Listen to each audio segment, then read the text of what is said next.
ఓం మహాగణాధిపతయే నమః. ఓం గురుభ్యో నమః. ఓం శ్రీమాత్రే నమః. పరమేశ్వర స్వరూపమైనటువంటి జ్యోతిష, వాస్తు మరియు ఇతర అనేకమైనటువంటి శాస్త్రములను మనకు అందించినటువంటి మహర్షులకి నమస్కారం. హయగ్రీవ హయగ్రీవ హయగ్రీవేతియో వధేత్తస్య నిస్సరతే వాణి జహ్నుకన్యా ప్రవాహవత్. అరుణాం కరుణాతరంగితాక్షీం ధృతపాశాంకుశపుష్పభానచాపాం అనిమాదిభిరావృతాం మయూకైః అహమిత్యేవ విభావయే భవానీం. శ్రీమాత్రే నమః.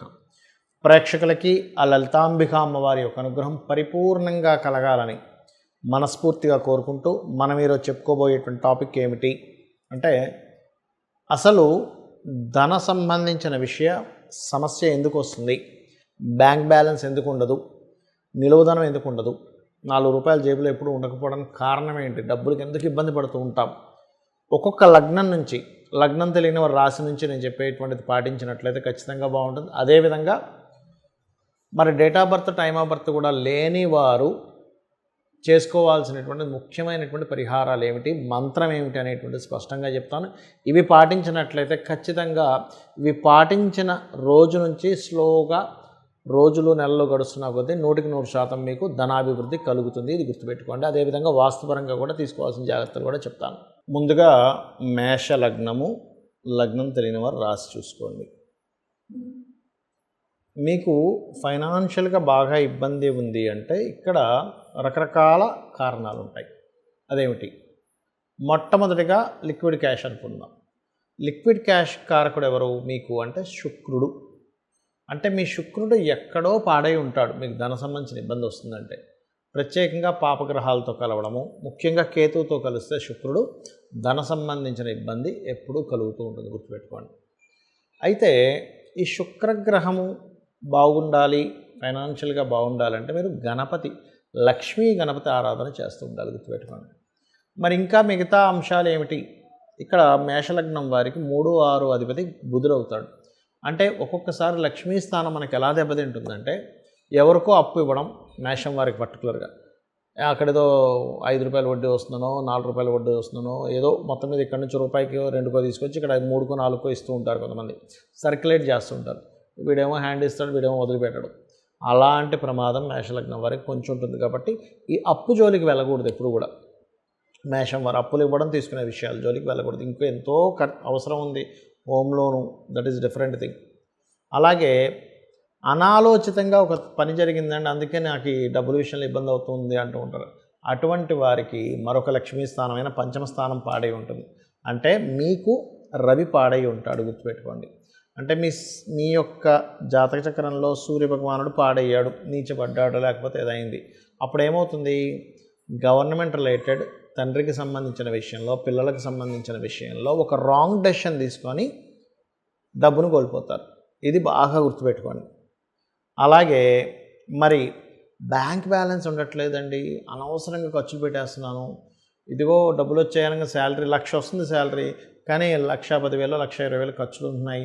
ఏమిటో ఈ ఖర్చులు అర్థం కావట్లేదు అంటే దాని అర్థం ఏమిటంటే, మీ జన్మజాతకంలో గురువు యొక్క స్థితి పాడైంది. Very simple. గురుగ్రహం పాడైపోయి ఉంటుంది, నీచబడ్డమో పాపకర్తలో. అలాంటప్పుడు మీరు చేయవలసింది ఏమిటి అంటే, వెరీ క్లియర్లీ దత్తాత్రేయుడు ఆరాధన చేయాలి. అది ఇందాక నేను రవి చెప్పాను కదా, రవిదైతే సూర్య ఆరాధన చేస్తూ ఉండాలి, గోధుమలు దానంగా ఇస్తూ ఉండాలి. మరి అసలు నాకు వర్క్ రిచ్చానే రావట్లేదండి అంటారు కొంతమంది, అందుకని మీకు శని పాడయ్యాడు అక్కడ. అప్పుడు మీరు చేయవలసింది గోవుకు బెల్లం తినిపించండి. అదేవిధంగా నేను 2 నామాలు చెప్తాను, అవి రెగ్యులర్గా చేస్తూ ఉండండి, ఖచ్చితంగా మీకు బాగుంటుంది. ఇక్కడ వాస్తుపరంగా కూడా తీసుకోవాల్సినటువంటి జాగ్రత్త ఏమిటి చూసుకున్నట్లయితే, వాస్తులో ఉత్తరే నిధి సంస్థితం అన్నారు. ఉత్తరంలో పొరపాటును కూడా టాయిలెట్స్ ఉండకుండా చూసుకోండి. ఇది కూడా మెయిన్గా మీకు ఫైనాన్స్ లేకపోవడానికి కారణం. బ్యాంకులో డబ్బులు ఉండట్లేదు అంటే వాయువ్యంలో ఏదైనా దోషం ఉంటుంది, అంటే వాయువ్యం తగ్గడం పెరగడం ఉంటుంది. అంటే కొన్నిసార్లు వాయువ్యంలో కూడా టాయిలెట్స్ అవి ఉంటాయి, అది కూడా మెయిన్ కారణం అవుతుంది. మానసిక స్థితి సరిగ్గా లేకపోతుంది దానివల్ల. ఇక మనీయే ప్రొడ్యూస్ అవ్వటం లేదండి. అసలు ఉత్తరమేమో అవకాశాలు రావట్లేదు, వాయువ్యమేమో బ్యాంక్ బ్యాలెన్స్ ఉండట్లేదు, అసలు మనీ ప్రొడ్యూసే అవ్వట్లేదు. ఆగ్నేయంలో చాలామంది టాయిలెట్స్ పెట్టడం వల్ల కూడా జరుగుతూ ఉంటుంది. స్త్రీ మూలకంగా ఇబ్బంది కూడా వస్తూ ఉంటుంది. అదేవిధంగా తెలియకుండా ఇంట్లో దక్షిణ నైరుతిలో బీరువా పెట్టి అక్కడ మీరు ధనం పెడుతూ ఉంటారు. అది వేస్టేజ్ జోన్, దానివల్ల వేస్టేజ్ అవుతూ ఉంటుంది. పడమర వాయువ్యంలో కూడా తెలియకుండా మనీ పెడతారు, దానివల్ల కూడా మీకు మనీ మీద అంటే ఎంతసేపు పోవడమే బాధ అనేటువంటిది జరుగుతుంది. సో వాస్తుపరంగా ఈ జాగ్రత్తలు తీసుకోవాలి.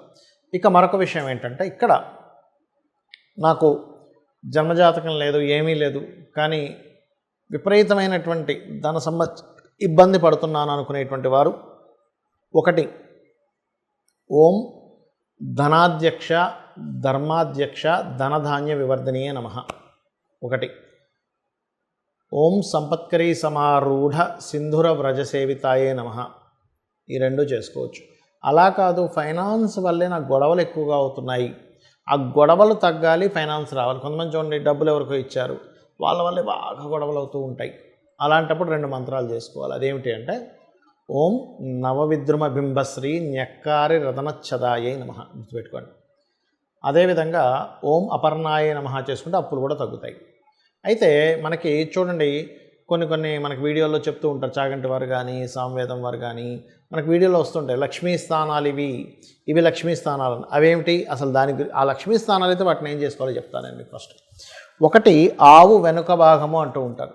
అంటే ఆవు వెనక భాగం అంటే ఏం చేయాలండి? లక్ష్మీ స్థానం అంటే ఆవు వెనక భాగాన్ని దండం పెట్టుకోవాలి, నమస్కరించుకోవాలి. ఇలాగా ముందు భాగాన్ని నమస్కరించుకోకూడదు, ఆవు వెనక భాగాన్ని నమస్కరించుకుంటే లక్ష్మీ అభివృద్ధి వస్తుంది. ఎందుకు అంటే, గోవు దగ్గరికి లక్ష్మీదేవి వెళ్ళినప్పుడు గోవు ఇచ్చినటువంటి స్థానం అది, అందుకే ఆవు వెనక భాగంలో లక్ష్మీ స్థానము, ఆవు యొక్క మయంలో కూడా లక్ష్మీ ఉంటుంది అంటారు. రైట్. ఇక రెండవది ఏంటి? ఏనుగు కుంభస్థలము అంటూ ఉంటారు. ఏనుగు కుంభస్థలంలో ఉంటే ఏమిటండి అంటే, ఏనుగు కుంభస్థలాన్ని కూడా దండం పెట్టుకోవాలి, అది లక్ష్మీ స్థానం. అంటే ఏమిటి? ఇవన్నీ ఇంద్రుడికి సంబంధించినటువంటిది. ఇంద్రుడు ఏనుగు ఐరావతం అంటారు, మీకు తెలుసు కదా, అందుకే ఇంద్రుడు ఐరావతం మీద తిరగడం అది జరుగుతూ ఉంటుంది.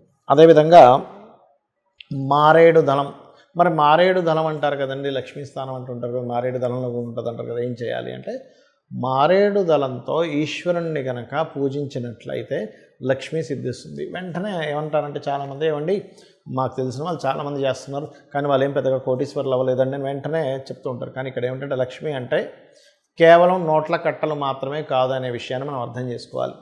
సంతాన లక్ష్మి, మంచి సంతానం ఉంటే అది లక్ష్మి, సౌభాగ్యలక్ష్మి, ధనలక్ష్మి, ధాన్యలక్ష్మి, విద్యాలక్ష్మి. అంటే ఏమిటి? మీకు ఒక మంచి విద్య ఉంది, అది కూడా లక్ష్మే. మంచి ధాన్యం ఉంది, లక్ష్మియే. ఆరోగ్యం ఉంది, అది కూడా లక్ష్మియే. అసలు లక్ష్మి అంటే అర్థం ఏమిటంటే గుర్తింపు. మీలో ఉన్నటువంటి టాలెంట్ మీరు గుర్తించి దాన్ని అభివృద్ధి చేసుకుంటే అదే లక్ష్మి. గుర్తుపెట్టుకోండి, మనలో ఉన్న టాలెంట్ మనం ఫస్ట్ గుర్తించాలి. లక్ష్మి నా రూపంలో ఏ రూపంలో ఉంది నా దగ్గర, ఆ రూపాన్ని గుర్తించడమే లక్ష్మి. రైట్. అదేవిధంగా పద్మంలో లక్ష్మి ఉంటుందంటారంటే ఏం చేస్తారు అంటే, పద్మాలతో లక్ష్మీదేవిని అష్టోత్తరం చేస్తూ పూజిస్తే లక్ష్మీ అభివృద్ధి. పద్మాలతో హోమం కూడా చేస్తారు. పద్మముకు ఉన్నటువంటి స్థితి ఏమిటి మనం అర్థం చేసుకోవాలి. ఎందుకు పద్మానికి? పద్మం వాటర్లో ఉంటుంది, బయటికి చక్కగా విచ్చుకొని ఉంటుంది. కిందని చూస్తే, దాని కాడ కింద చూస్తే మొత్తం అక్కడంతా నాచు బురద ఉంటుంది. అంటే ఏమిటి? ఇక్కడ మనం అర్థం చేసుకోవాల్సింది ఏమిటి? నువ్వు నీ చుట్టూ ఉండేటువంటి పరిసరాలన్నీ ఎలాగున్నా సరే నీ యొక్క బుద్ధిని వికసించుకున్నట్లయితే, ఇది వికసించుకోవడం ఇలా వికసించుకొని ఉంటుంది. నువ్వు ఎక్కడున్నా సరే నీ బుద్ధి వికసించుకున్నట్లయితే లక్ష్మి వచ్చి అక్కడ కూర్చుంటుంది అని దాని అర్థం పద్మం అనేటువంటిది. అలాగే 5వది శ్రీ పాపిట అంటూ ఉంటారు. అంటే ఈ భాగం లలితా సహస్రనామాల్లో ఒక నామం ఉంటుంది, శృతి సీమంత సింధూరి అనేటువంటి ఒక నామం ఉంటుంది. అంటే ఏమిటి? అమ్మవారి యొక్క సంబంధించిన లలితా సహస్రనామాల్లో అమ్మవారి పాదధూలికి సంబంధించిన ఈ పాపిడికి సంబంధించిన నామం అది. అంటే ఇక్కడ మనకి లలిత సహస్రనామాల్లో మరో నామం కూడా ఉంటుంది, సహస్రారాంబుజారూఢ సుధా సారాభివర్షిణి అని. అంటే ఏమిటి?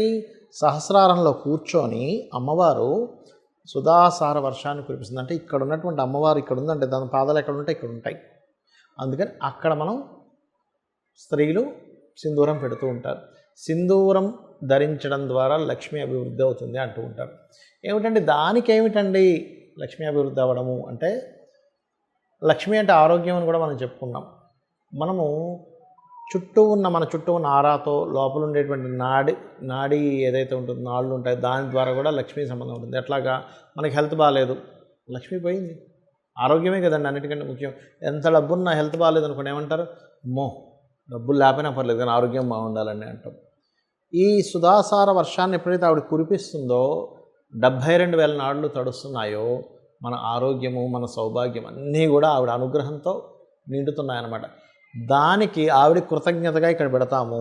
ఇక్కడ ఎప్పుడైతే ప్రెస్ చేస్తుంటారో కొన్ని మనకి సనాతన ధర్మంలో ఏంటంటే ఇది థర్డ్ ఐ అంటారు, ఇక్కడ ఆజ్ఞాచక్రం ఉంటుంది అంటారు. అలాగే ఇక్కడ సహస్రారం సంబంధించినటువంటిది ఉంటుంది. కాబట్టి ఇక్కడ ఇలా ఎప్పుడైతే సింధూరంతో చేస్తుంటామో ఇలాగా స్త్రీలకి ప్రత్యేకంగా పాపిట మధ్యలో అది గొప్ప యోగంగా మారుతుంది. అదే కాకుండా భర్త ఆయుష్ని పెంచుతూ ఉంటుందని చెప్తూ ఉంటారు. భర్త కూడా లక్ష్మీ కదండి, వాళ్ళకి భార్యకి భర్త లక్ష్మి, భర్తకి భార్య లక్ష్మీ స్వరూపము. అంటే లక్ష్మి అంటే ఇక్కడ కేవలం డబ్బులో ఒక స్త్రీమూర్తినో చూడడం కాదు, క్షేమం కలిగించేది గుర్తింపునిచ్చేది లక్ష్మి అని అర్థం. ఒక గుర్తింపు స్త్రీకి కానీ పురుషుడికి కానీ వాళ్ళ పార్ట్నర్ ఒక గుర్తింపు. ఈ రకంగా ఇవి చేసుకుంటూ నేను చెప్పినటువంటిది ఒక్కొక్క లగ్నానికి ఏదైతే చెప్పానో ఇవి చేస్తూ మీరు లక్ష్మీ అనుగ్రహం పరిపూర్ణంగా పొందాలని మనస్ఫూర్తిగా కోరుకుంటూ శ్రీమాత్రే నమః.